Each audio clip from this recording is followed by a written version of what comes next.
అందరికీ నమస్తే. Welcome to food and garden. ఈరోజు వీడియోలో మల్బరీ ప్లాంట్కి మొక్క నిండా కూడా కాయలు రావాలి అంటే ఎలాంటి కేర్ తీసుకోవాలో ఈరోజు వీడియోలో అయితే చూద్దామండి. చూసారా, గుత్తులు గుత్తులుగా మొక్క నిండా ఎన్ని కాయలు ఉన్నాయో. చాలామంది ఈ మొక్కని చాలా ఇష్టంగా పెంచుతారు, కానీ మీకు వచ్చినన్ని కాయలు అయితే రావట్లేదు. మీరు మీ మొక్కకి ఏమి ఇస్తారు, అలాగే కాయలు ఉన్నప్పుడు ఎలాంటి ఫెర్టిలైజర్స్ ఇస్తారు, ఎలాంటి కంపోస్ట్ ఇస్తారు, ఇవన్నీ కూడా అడుగుతున్నారండి. వారందరి కోసం అయితే ఈ వీడియో చేస్తున్నాను. మీకు కూడా ఇన్ని కాయలు రావాలి అంటే ఈ వీడియోని ఎక్కడ స్కిప్ చేయకుండా చూడండి. మొక్క నిండా కూడా మనకి కాయలు అయితే వస్తాయి. మల్బరీ ప్లాంట్ని మనం సీడ్స్ నుంచి కూడా పెంచుకోవచ్చండి, కానీ సీడ్స్ నుంచి పెంచామంటే ఫ్రూట్స్ రావడానికి చాలా టైం అయితే పడుతుంది. అదే మనం నర్సరీకి వెళ్ళి వాళ్ళు గ్రాఫ్టెడ్ మొక్క అమ్ముతారు. ఆ గ్రాఫ్టెడ్ వెరైటీ మనం మల్బరీ ప్లాంట్ తెచ్చుకున్నామంటే కాయలు అనేవి చాలా త్వరగా కూడా వస్తాయి. అలాగే ఎవరి దగ్గర అయినా మల్బరీ ప్లాంట్ ఉంటే వాళ్ళ దగ్గర నుంచి స్టెమ్ కటింగ్స్ అనేవి తెచ్చుకోండి. ఆ స్టెమ్ కటింగ్స్ నుంచి కూడా ఈ ప్లాంట్ని అయితే పెంచుకోవచ్చు. స్టెమ్ కటింగ్స్ ద్వారా కూడా మనకి కాయలు అనేవి త్వరగా వస్తాయి. స్టెమ్ కటింగ్స్ పెట్టుకున్నప్పుడు ఇలాంటి సన్నగా ఉన్న కొమ్మ కాకుండా కాస్త లావుగా ఇంత పెన్సిల్ సైజు ఉన్న కొమ్మనైతే మనం స్టెమ్ కటింగ్స్ ద్వారా పెంచుకోవాలి. అప్పుడే కాయలు అనేవి త్వరగా వస్తాయి. నర్సరీ నుంచి మొక్క తెచ్చుకున్నప్పుడు చాలామందికి అయితే డౌట్ ఉంటుందండి, మాకు మొక్క తెచ్చాం కానీ కాయలు అయితే రావట్లేదు అని. మొక్కని మన గార్డెన్లో పెట్టుకున్న తర్వాత కాస్త టైం అయితే ఇవ్వాలండి. ఆ మొక్క ఎదిగి చక్కగా కాయలు రావడానికి కాస్త టైం అయితే పడుతుంది. అలాగే మొక్క ఎదిగి మనకి ఈ చెట్టు బేర్ చేసే కెపాసిటీ, ఫ్రూట్స్ని బేర్ చేసే కెపాసిటీ వచ్చినప్పుడు మనకి కాయలు అనేవి వస్తాయి. ఇలా మొక్క నిండా కూడా కాయలు రావాలంటే దానికి కాస్త టైం అయితే ఇవ్వాలండి. మల్బెర్రీ ప్లాంట్ పెట్టిన కుండీకి కూడా మనం పెద్ద సైజ్ కుండీ అయితే తీసుకోవాలండి. ఈ మల్బరీ ప్లాంట్ అనేది బుషీగా పెరుగుతుంది. సో అందుకని మనం పెద్ద సైజ్ కుండీ పెట్టుకుంటే మనకి కాయలు కూడా ఎక్కువగా వస్తాయి. మనకి మొక్క ఎంత పెద్దగా పెరిగితే కాయలు అనేవి ఎక్కువగా వస్తాయి. సైడ్ బ్రాంచెస్ వచ్చి మనకి మొక్క నిండా కూడా కాయలు అనేవి వస్తాయి. ఈ మల్బరీ ప్లాంట్ని ఫుల్ సన్లైట్ ఉన్న ఏరియాలో పెట్టాలండి. 6 to 7 అవర్స్ ఎండ తగిలే ప్లేస్లో పెడితే మొక్క నిండా కూడా కాయలు అనేవి వస్తాయి.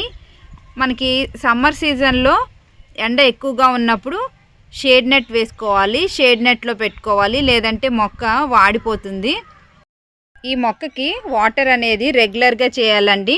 టాప్ సాయిల్ డ్రై అయినప్పుడు మాత్రమే చేయాలి. అలా అని ఓవర్ వాటర్ కూడా చేయకూడదు. మనం వాటర్ అనేది రెగ్యులర్గా ఇస్తూ ఉంటే కాయలు అనేవి మంచి కలర్లో మంచి సైజ్ వచ్చి టేస్ట్ కూడా చాలా బాగుంటుంది.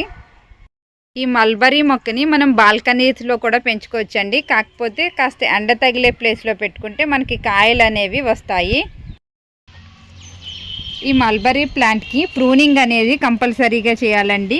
మనం కాయలన్నీ హార్వెస్ట్ చేసేసిన తర్వాత మొత్తం ఆకులన్నీ కూడా తీసేసి అలాగే టిప్స్ కూడా మనం కట్ చేయాలి. ఈ చివర్లో మనం టిప్స్ని కట్ చేసేసామంటే మళ్ళీ కొత్త చిగుర్లు అలాగే కొత్త బ్రాంచెస్ అనేవి వచ్చి మనకి కాయలు ఎక్కువగా వస్తాయి.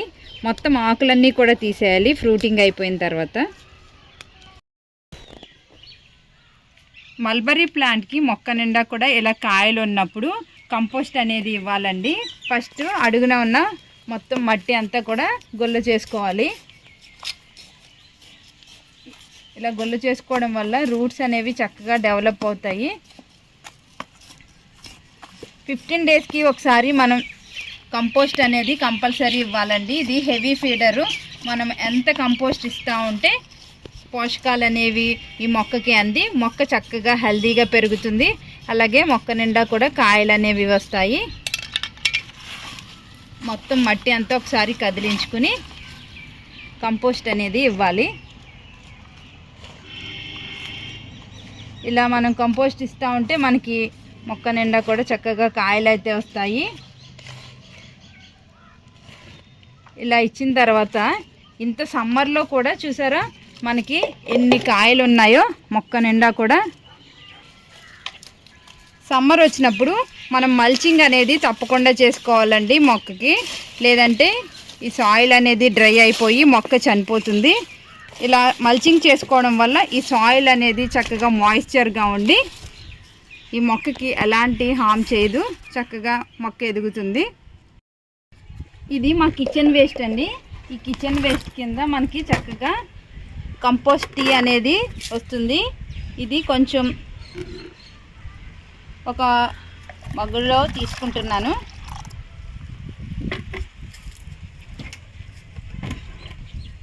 దీన్ని ఇప్పుడు డైల్యూట్ చేయాలి. ఇది 5 లీటర్స్ క్యాన్ అండి. దీంట్లో కొద్దిగా కంపోస్ట్ టీ అనేది వేసుకుంటున్నాను, ఎక్కువగా కూడా వేసుకోకూడదు. కొద్దిగా వేసుకుని మనం డైల్యూట్ చేసుకోవాలి. ఇప్పుడు వాటర్ ఫిల్ చేస్తాను.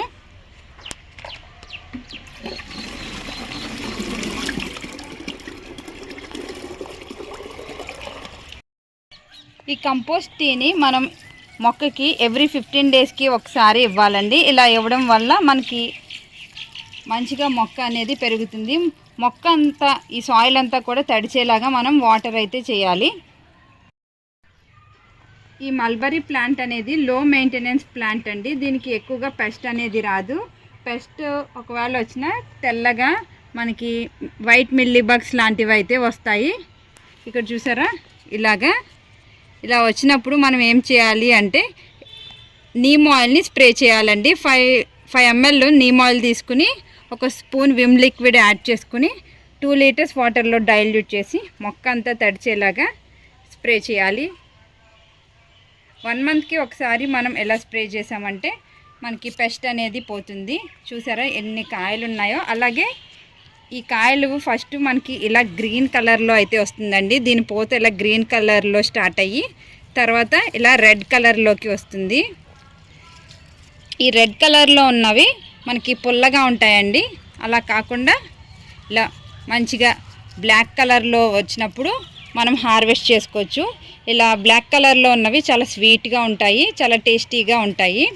ఈ మల్బరీ ఫ్రూట్స్ అనేవి మనకి మార్కెట్లో అంత దొరకవండి. అదే మనం టెర్రస్ గార్డెన్లో కానీ మన గార్డెన్లో ఈ మొక్కలు పెంచుకున్నామంటే చాలా ఈజీగా అయితే ఈ మొక్కలు పెరుగుతాయి.